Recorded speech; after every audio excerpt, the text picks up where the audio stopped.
Tara, samahan niyo ako sa kakaiba ngunit napakagandang community park ng Lipa, Batangas. Pagpasok niyo pa lang, para kayong nasa theme park.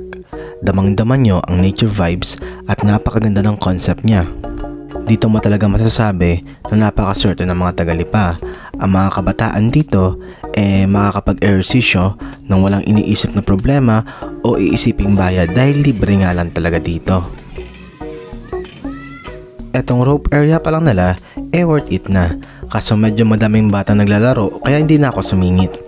Ang sunod naman ang kanilang Trojan Horse.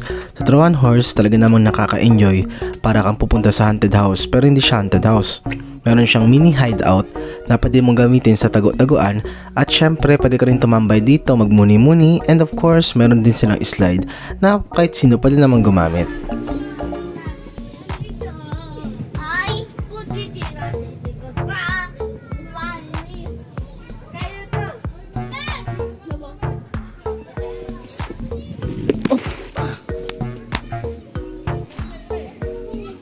Syempre, may adult version din. Pwede kayo maglaro sa kanilang court ng soccer, badminton, or any other sport na maisipan nyo.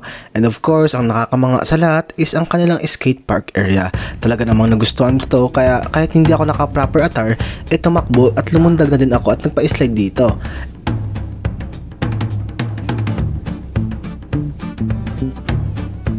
Lastly, ang masasabi ko lang is napakaswerte ng mga taga-Lipa. Talaga namang ang ganitong klaseng park nakakatulong para sa kanilang physical and mental well-being. Kaya pala, ang astig ng mga taga-Lipa ang lalakas ng kanilang pangatawan at napakaganda rin naman talaga nila.